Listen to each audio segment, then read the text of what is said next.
Hello there, this is maybe you've heard this before. It's a video series YouTube channel where I talk about change and growth and dropping your ego and losing your identity of yourself and being at peace with what is instead of trying to control what you want everything to be or what you think it should be. And I think that everyone tries to do this in some way or another. And sometimes we do it subconsciously, I think, and sometimes we do it non-subconsciously. We just do it because this is what I want. Because let's just say that you didn't grow up with a dad, right? If you didn't grow up with a dad, you're going to want a dad for your children if you have children. Or if you grew up in a loving household where the dad was wonderful, you're going to want to have a dad. You're not going to want to have a broken home. You're going to want to have what you think is normal. And we all think that the things that we were shown as children is the way it should be. And that's not the way it is. That's not the way it is at all. Like, our parents just showed us the version of themselves that they know, unless they worked on themselves. And if they did, that's awesome. And then they raised you and you worked on yourself and you're still working on yourself, and that's great. But I think a lot of us as people have been caught up in a cycle, in a circle of trauma and addiction and depression and anxiety and sadness and regret and worry, and we get caught in these circles and we keep repeating the circle because we want what we think that person is going to give us. We want, let's just say, for lack of a better term, right? Your husband abuses you, right? You're going to try everything to get that person to stop abusing you because you still want that person to be the father of your children.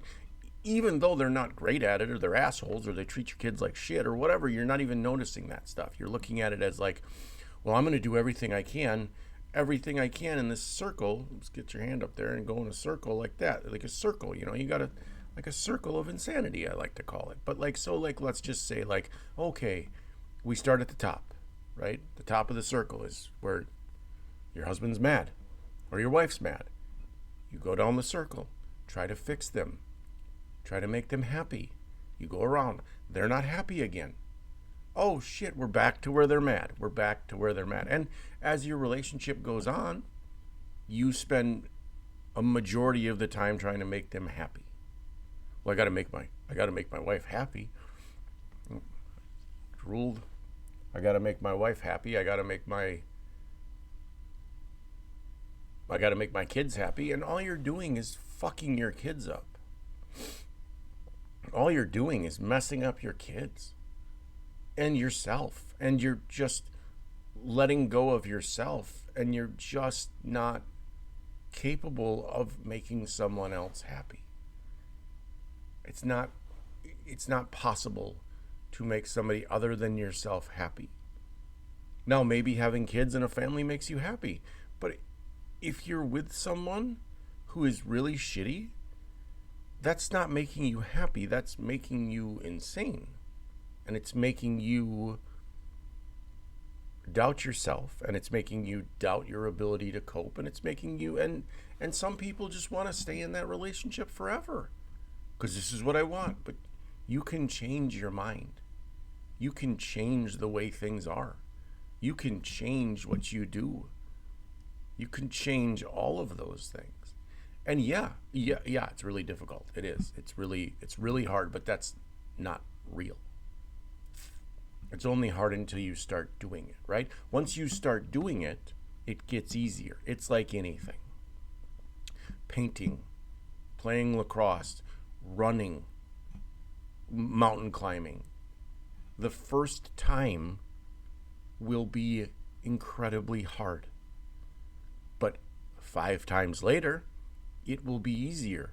So if you retrain your brain to see the joy and see the love and see the understanding and be at peace with everything that is happening to you,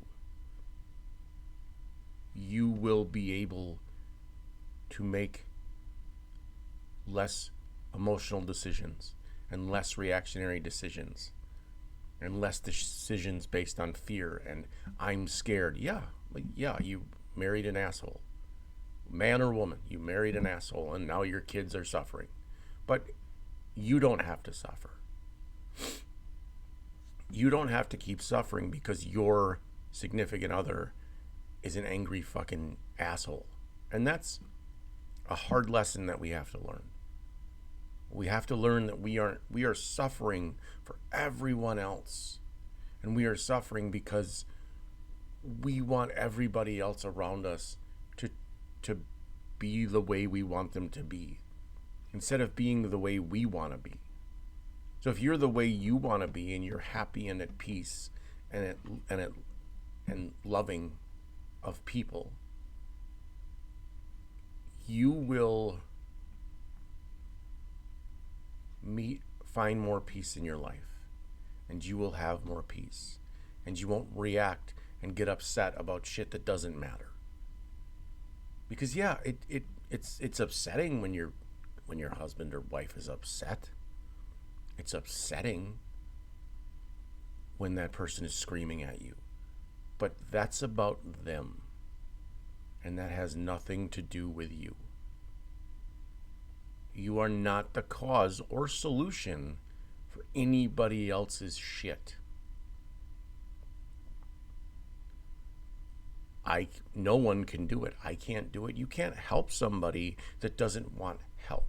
It's really, really, really, really simple. But yet we still try to help people. Well, we know them. We know them.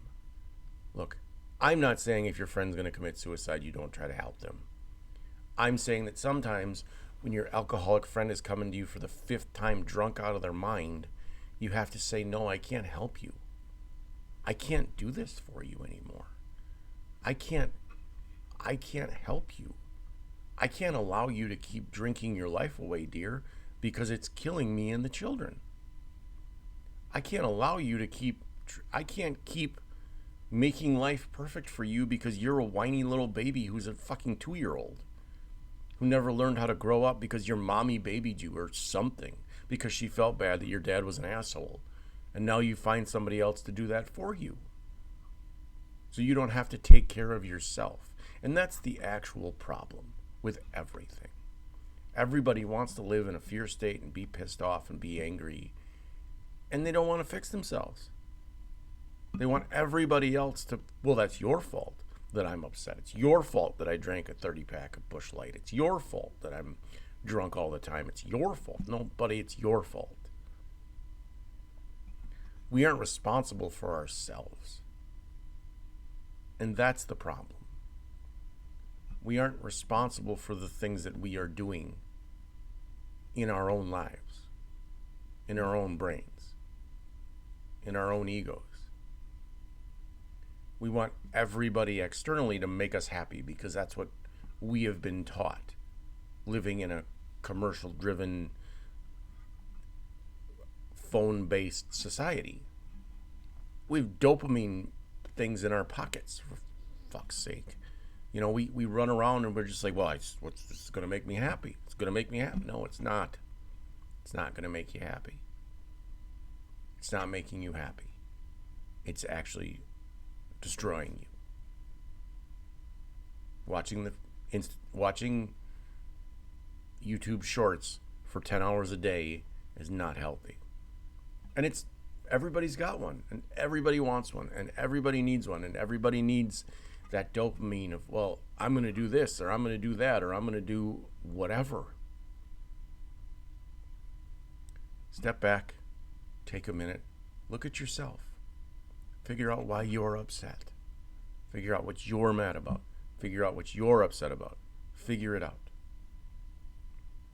Because at the end of the day, we aren't responsible for anybody else's behavior. We're responsible for our own. And if you take accountability for your own behavior and you're willing to acknowledge that you're an asshole sometimes, it'll be okay. Everything will work out as it should. Because that's the bottom line, is that everything is working out as it should. That doesn't mean that you just get to sit there and do nothing. You have to go and do things. You have to be productive. Being productive is different for everybody, though.